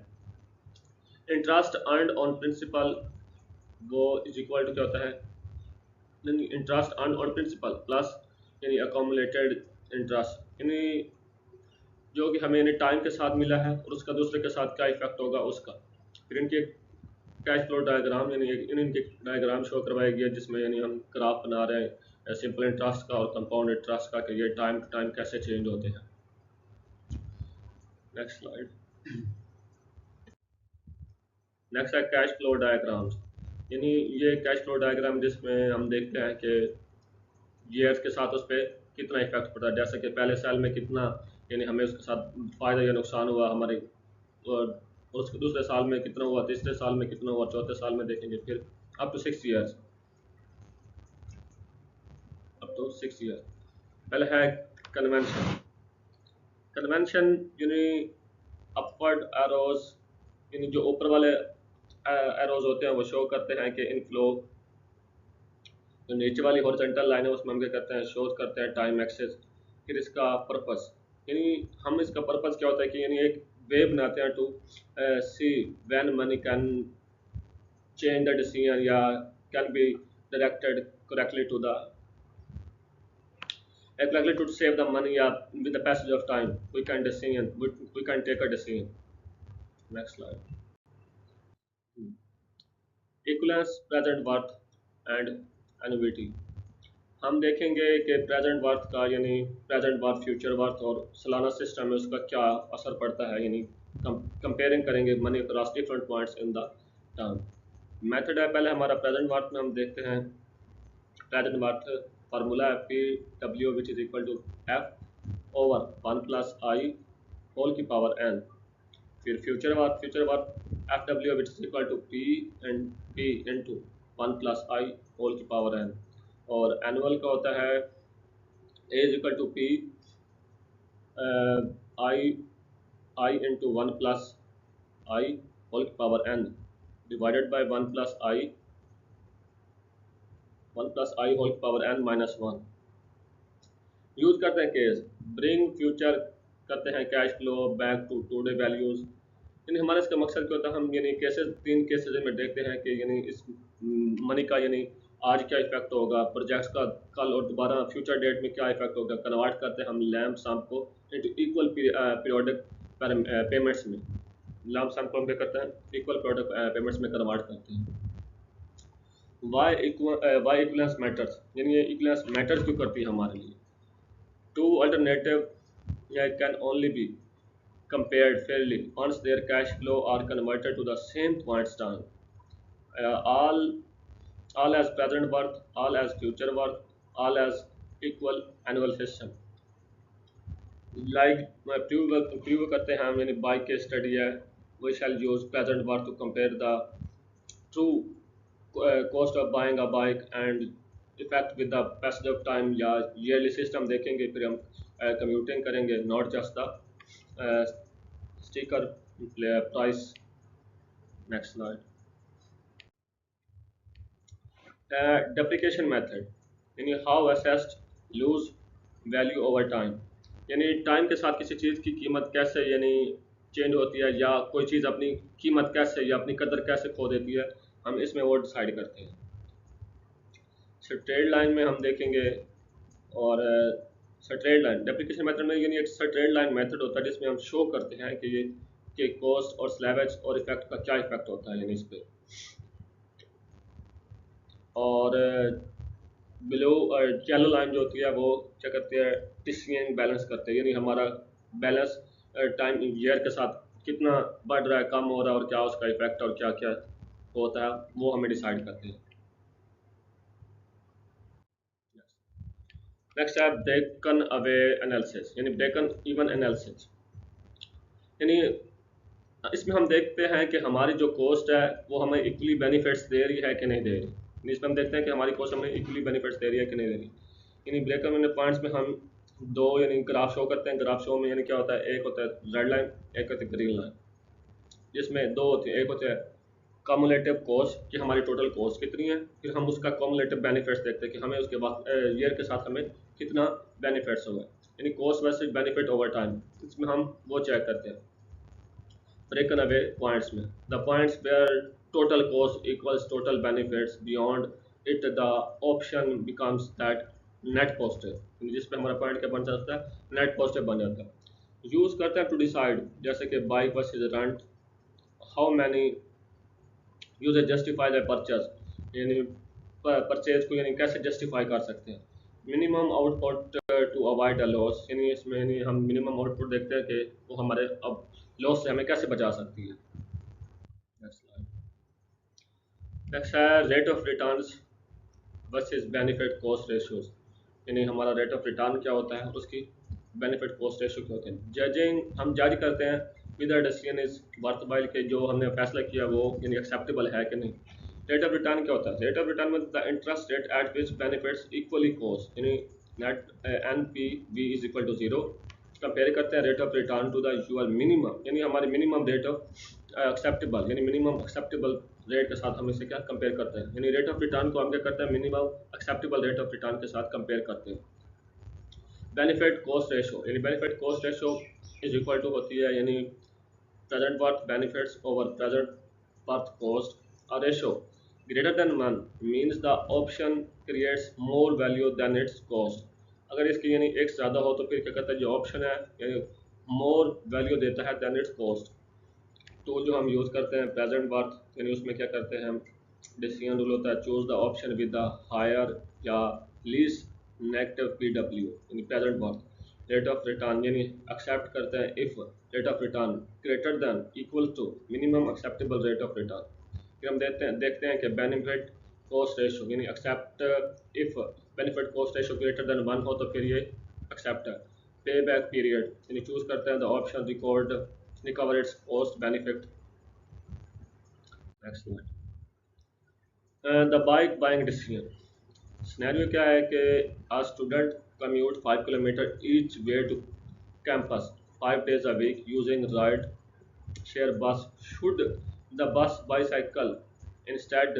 It is it the economically better choice over 3 years? यानी हम फिर देखेंगे कि ऑप्शन ए, तीन ऑप्शन हमारे पास। ऑप्शन ए पे क्या है कि आप बाइक बाया बाइक वो क्या करता है, बाइक लेता है जिसकी कीमत है 25,000 आउटपुट प्लस इसमें यानी मेंटेनेंस का और इसके यानी माइनर पार्ट्स का खर्चा आ जाता है। ऑप्शन बी में क्या है, कीप कम्यूटिंग, यानी वो 150 रुपये में यानी हर रोज़ बस पे आता जाता है और यानी 5 दिन में यानी वो एक राइड शो देता है यानी over day a week.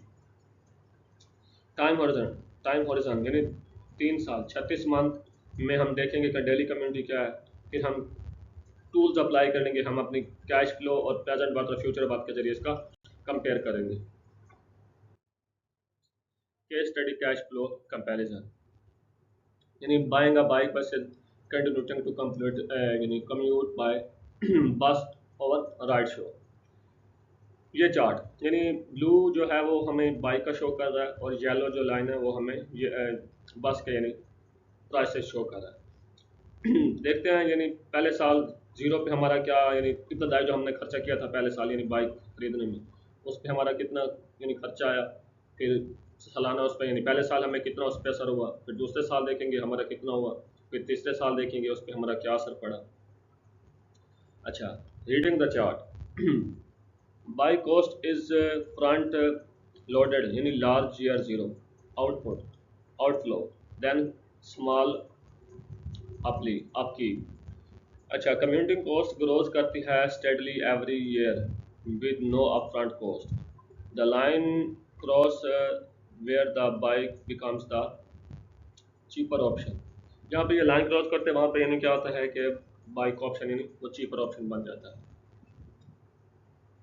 Cash flow diagram next. Case study the numbers हम इसमें देखते हैं applying present work pay back and break even point. यानी हमारा पहला अपफ्रंट बाइक की कितनी कॉस्ट थी, फिर हम देखेंगे कि कम्यूटिंग में बस पे हमारा क्या इफेक्ट पड़ा। अपफ्रंट में पहला है मैट्रिक में 25,000 कॉस्ट है बाइक की, यानी कीप कम्यूटिंग में 0 है। एनुअल ऑनगोइंग कॉस्ट हमारी फिर बाइक की कितनी है 1500 हमारा यानी खर्चा हुआ है मेंटेनेंस पे, और बस में क्या है हमारा 39,000 यानी बाइक बस या राइड शेयर है। 3 ईयर टोटल कॉस्ट हमारी जो है बाइक की है वो 29,500 है और जो कीप कम्यूटिंग है उसकी कितनी है 1,17,000। पे बैक पीरियड है इसका यानी बाइक का 7 से 8 मंथ है, उसका कोई यानी कीप कम्यूटिंग बस का यानी कोई पे बैक पीरियड नहीं है। 3 ईयर प्रेजेंट वर्क यानी 10% minimum acceptable rate of return है हमारे पास, यानी बस बाइक का कितना है वो हमारे पास 27,900 है और बस का हमारे पास यानी कीप कम्यूनिटी का कितना है 1,03,300। Conclusion, buying the bike breaks break even in under a year and saves करती है रफली 75,000 in present work terms over 3 years। In case of bus, assuming the bike is usable in all condition, यानी जो bike है वो हमारे लिए usable है तमाम कंडीशन में। यह है कुछ की टेक्स अवे यानी टाइम वैल्यू ऑफ मनी, फिर कैश फ्लो डायग्राम्स हैं, प्रेजेंट वर्थ और एनुअल वर्थ का इफेक्ट करता है, ब्रेकन अवे, रेट ऑफ रिटर्न हो गया, द बाइक केस स्टडी। बस सलाम। अस्सलाम वालेकुम, मेरा नाम मोहम्मद रेहान ताहिर है और मेरा रजिस्ट्रेशन नंबर 23ME47 है। आज मेरी प्रेजेंटेशन का जो टॉपिक है उसमें है कि in economic evaluation of installing a solar power system for a manufacturing product. इस प्रेजेंटेशन का हमारा मेन ऑब्जेक्टिव है कि एवेल्यूएट करें कि फैक्ट्री प्लांट में कि सोलर सिस्टम लगाया जा सकता है या नहीं, उसकी इकोनॉमिकली बेनिफिशियल इन्वेस्टमेंट होगी या नहीं।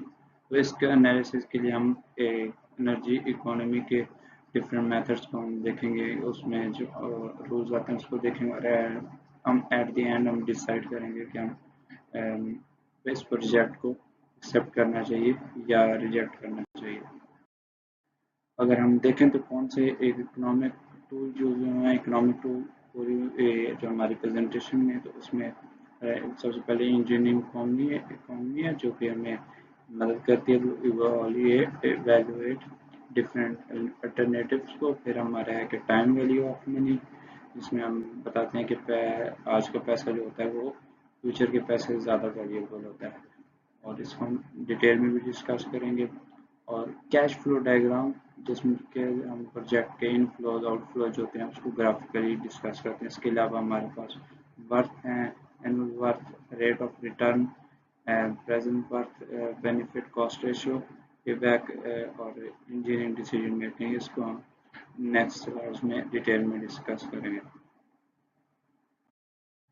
सबसे पहले इंडक्शन टू इंजीनियरिंग इकोनॉमी।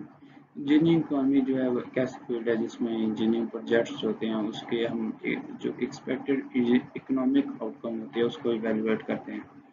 इसका पर्पज़ हमारा ये होता है कि लिमिटेड रिसोर्सेज होते हैं उसको एफिशिएंटली यूज़ हम कैसे कर सकते हैं, बेसिस इन्वेस्टमेंट हम चूज़ करना होता है।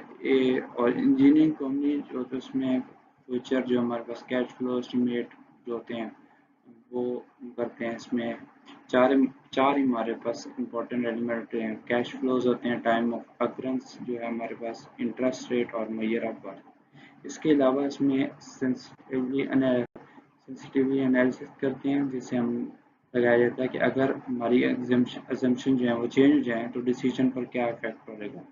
और इसके बाद हमारे पास है इसकी इम्पोर्टेंस क्या है इंजीनियरिंग इकोनॉमी की। अगर इंजीनियरिंग इकोनॉमी की हम इम्पोर्टेंस देखें तो ये इंजीनियर को जो है ना बेटर फाइनेंशियल जो डिसीजन है उस लेने में हेल्प करती है। अगर ऑर्गेनाइजेशन का जो है वो लिमिटेड बजट होता है तो उस कैसे वो केयरफुली इन्वेस्टमेंट करे उसको चूज़ करने के लिए ज़रूरी है।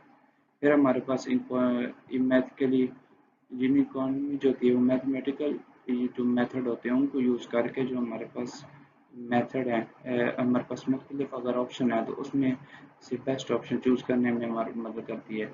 ये सिर्फ इंडस्ट्री नहीं बल्कि हमारे पास गवर्नमेंट जॉब, पर्सनल हमारे पास इन्वेस्टमेंट अगर है उसमें भी हमें मदद देती है। तो इंजीनियरिंग नॉलेज होना बहुत बेहतर है। इसमें एप्लीकेशन अगर हम देखेंगे तो हमारे पास परचेस में आ जाती है, हमारे प्रोजेक्ट फाइनेंसिंग में आ जाती है, टेक्नोलॉजी सिलेक्शन और हमारे पास इंफ्रास्ट्रक्चर प्लानिंग में आ जाते हैं। इंजीनियरिंग इकोनॉमी का प्रोसीजर 7 बेसिस पर होता है, 7 बेसिस स्टेप्स हैं। उससे पहले हम की प्रॉब्लम को आइडेंटिफाई करते हैं, फिर हम उसके बाद पॉसिबल अल्टरनेटिव डिफाइन किए जाते हैं। फिर उसके बाद फिर हम हर अल्टरनेटिव का कैश फ्लो एस्टिमेट बनाते हैं, और उसके बाद हम एवेल्युएट करते हैं कि जैसे प्रेजेंट वर्थ या रेट ऑफ रिटर्न है वो हम क्राइटेरियन जो होते हैं वो एवेल्युएट करते हैं। फिर हम जो तमाम हमारे पास अल्टरनेटिव होता है उसको एनालिसिस करते हैं और बेस्ट अल्टरनेटिव सिलेक्ट किया जाता है, और इसके बाद उसको हम इम्प्लीमेंट करके डिसीजन हम लेते हैं। अगर हमारे पास रेट ऑफ रिटर्न मार्ज जो है वो ज़्यादा या बराबर हो, मार्ज जो है ये बराबर हो रेट ऑफ रिटर्न जो है वो मार्च से ज़्यादा या बराबर हो तो हमारा प्रोजेक्ट जो होता है वो एक्सेप्ट हो जाता है। और अगर हमारे पास अगर जो है रेट ऑफ रिटर्न जो है मार्च से कम है तो वो हमारे पास वो प्रोजेक्ट होता है वो रिजेक्ट हो जाता है। ठीक है, तो इसमें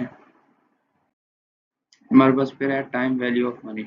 टाइम वैल्यू ऑफ मनी में हमारा जो सबसे इम्पोर्टेंट कंसेप्ट है जिससे हम टाइम वैल्यू कंसेप्ट का मतलब ये है कि आज का पैसा फ्यूचर के पैसे से ज़्यादा वैल्यूएबल होता है, क्योंकि इसकी इन्वेस्ट करने से इंटरेस्ट जो होता है वो अर्न किया जा सकता है।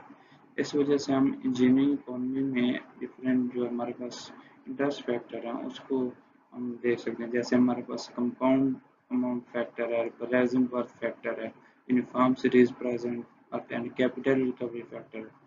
यहाँ पे हमारे पास अगर हम फार्मूलाज में देखें तो हमारे पास जो सिंपल यूज़र है उसमें पी हमारे पास प्रेजेंट वर्थ के लिए, एफ हमारे पास फ्यूचर वर्थ, फिर हमारे पास यूनिफॉर्म सीरीज अमाउंट के लिए ए यूज़ किया गया है, आई हमारे पास इंटरेस्ट रेट के लिए। इंजीनियरिंग इकोनॉमी में हम ज़्यादातर जो होते हैं कंपाउंड इंटरेस्ट को यूज़ करते हैं, क्योंकि ये प्रैक्टिकल सोल्यूशन जो होता है उसके लिए एक्यूरेटली रिप्रेजेंट करता है। और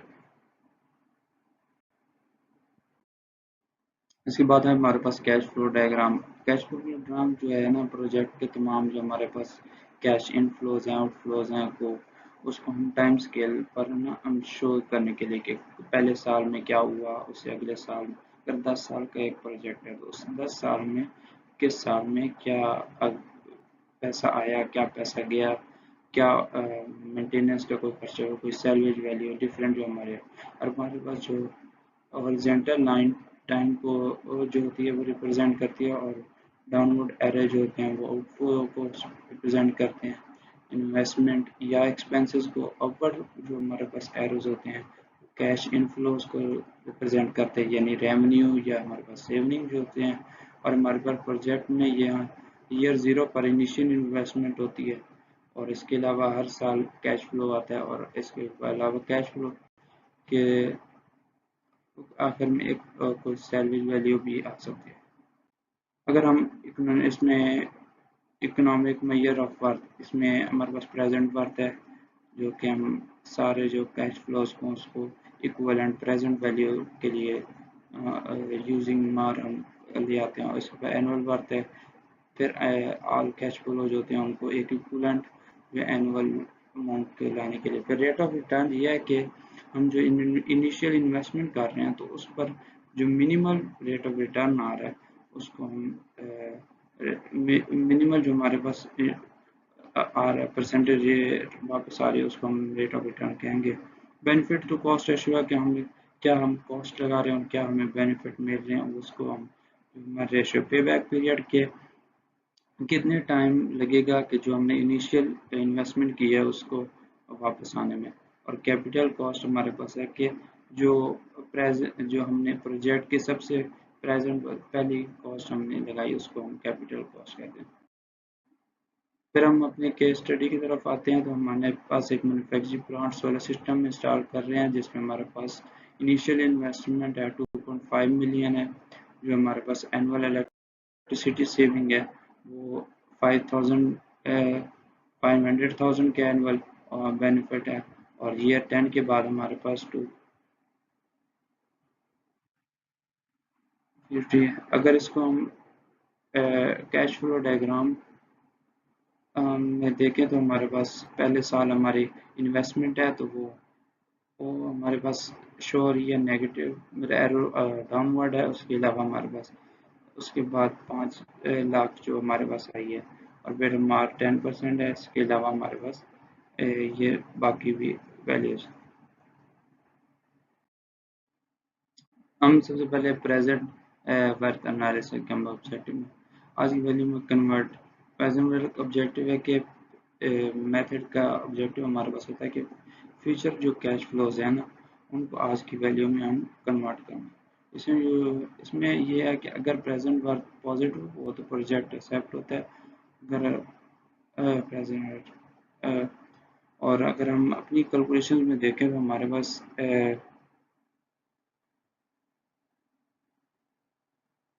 अगर हमारी देखें तो हमारे पास स्टेप्स पर हमने पहले 10 साल पे 10 साल के लिए 10% हमने निकाला, उसमें हमारे पास 6.146 आया। फिर हमारे सिंगल फैक्टर के लिए हमारे पास 0.385 आया।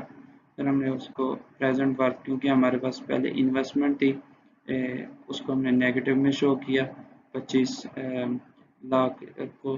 फिर हमारे पास 5 लाख जो हमारे पास सेविंग थी उसको हमने फैक्टर के साथ जो हमारे पास उसके साथ मल्टीप्लाई किया। इसके बाद जो हमारे पास 250 है उसके हम भी हमने मल्टीप्लाई किया, हमारे पास प्रेजेंट वर्थ आ गई। क्योंकि प्रेजेंट वर्थ ग्रेटर देन 0 है तो हम कहेंगे प्रोजेक्ट इज इकोनॉमिकली एक्सेप्टेबल। फिर आ जाते हैं एनुअल वर्थ एनालिसिस पे। एनुअल एनालिसिस क्या है कि कन्वर्ट हमारे पास जो ऑल फ्लोज होते हैं उसको इक्वल यूनिफॉर्म अमाउंट में। डिसीजन रूल क्या होगा कि अगर ग्रेटर देन 0 है तो हम एक्सेप्ट करेंगे, ये हम नेचर।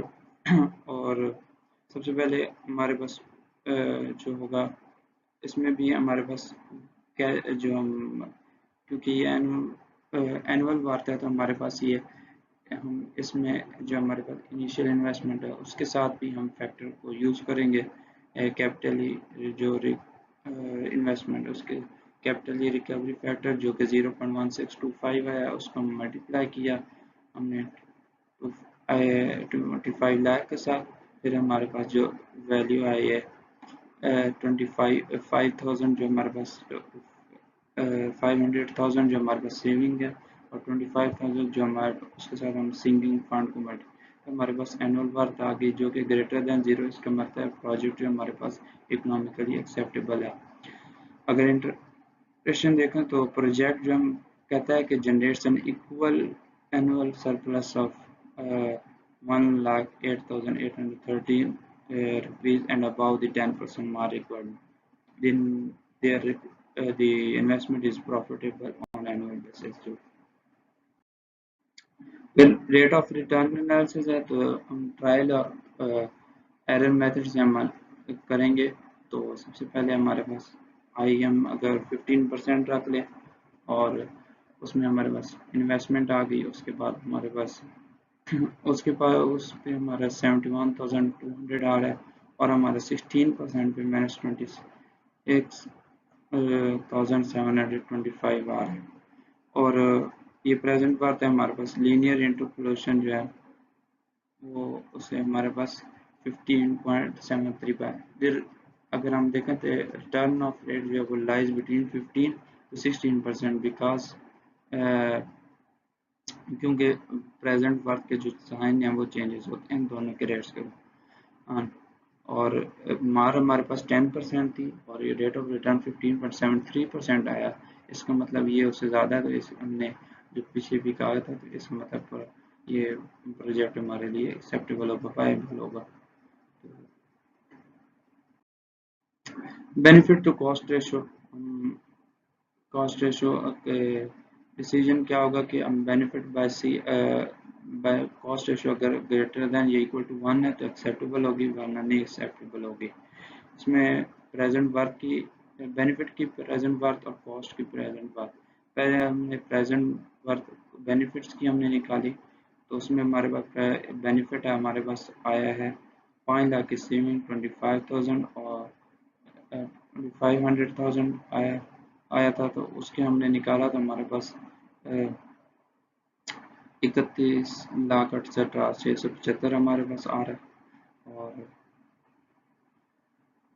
और हमारे पास प्रेजेंट वर्थ ऑफ कॉस्ट हमने निकाली, तो इनिशियल इन्वेस्टमेंट सिर्फ हमारी थी, वो हमारी कॉस्ट लग रही है, तो वो हमारे पास 25 लाख है। तो अगर हम इसको डिवाइड दोनों को करेंगे तो 1.27, इसका मतलब हमारे पास प्रोजेक्ट जो है वो इकोनॉमिकली जस्टिफाइड है। तो अगर हम कहें कि अगर रुपए हम इन्वेस्ट कर रहे हैं, तो इसका मतलब जो प्रोजेक्ट है 1.27 रुपीज़ जो है वो हमें in benefit present worth benefit वापस रिटर्न कर रहा है। तो ये हमें 0.27 जो इन्वेस्टेड है ये हमें इकोनॉमिक सरप्लस रिप्रेजेंट कर रहा है। फिर हमारे पास पे बैक पीरियड हम अगर पे बैक पीरियड में हम determine the time to recover, तो इसमें हमारे पास 5 साल पहले आ गया। तो फिर अगर हम N7 और N8 निकाल के हमारे 7.4 जो है वो हमारे पास 10 साल जो हमारे पास दी गई है उससे कम है, तो इसका मतलब ये एक्सेप्टेबल है। तो इसीलिए हम ये भी एक और मेथड समरी ऑफ रिजल्ट है, जिसमें हमने सब मेथड से प्रूव किया कि एक्सेप्टेबल के सब में जो हमारा इकोनॉमिक रिजल्ट है वो एक्सेप्टेबल आ रहा है। तो अब हम सेंसिटिविटी एनालिसिस की, अगर ये कोई भी जो हमने इक्वेशन की अगर वो चेंज हो जाती हैं तो क्या उसका इफेक्ट आएगा। तो एनुअल से उस पर हमारे पास लोअर एनुअल सैलरी पे रिजेक्ट आ रहा है, उसके अलावा हमारे पास एक्सेप्टेड ही है। प्रोजेक्ट बेनिफिट है कि रिडक्शन इन इलेक्ट्रिसिटी कॉस्ट हो जाएगा, long term financial saving, increase energy dependence और लो मेंटेनेंस कॉस्ट हो जाएगी, इम्प्रूव्ड इन्वायरमेंटल सस्टेनेबिलिटी होगी और बेटर रिटर्न ऑन इन्वेस्टमेंट। इसके बाद लिमिटेशन है कि हाई इनिशियल कैपिटल इन्वेस्टमेंट है और डिपेंडेंस ऑन वेदर और पीरियोडिक मेंटेनेंस। अगर इंजीनियरिंग डिसीजन हम कहेंगे तो क्योंकि हमारे सब मेथड जो हमने किए हैं उससे अप्रूव आ रहा है और एक्सेप्टेबल है तो इसका कि ये प्रोजेक्ट एक्सेप्टेड होगा और हम एक प्रोजेक्ट से प्रोसीड करेंगे और अप्रूव कर देंगे कंटिन्यू। इसके अलावा हमारे पास कंक्लूजन ये होगी कि हम ये सोलर सिस्टम जो है इंस्टॉल करना इकोनॉमिकली फिजिबल है, क्योंकि ये जो हमारे पास सारे जो 5 इंजीनियरिंग मेथड हैं इन सब present work, annual work, rate of return, benefit cost ratio और पे बैक पीरियड इन सब को सेटिस्फाई कर रहा है। तो इसीलिए हम कंक्लूड करेंगे कि ये ये हम एक्सेप्ट कर सकते हैं।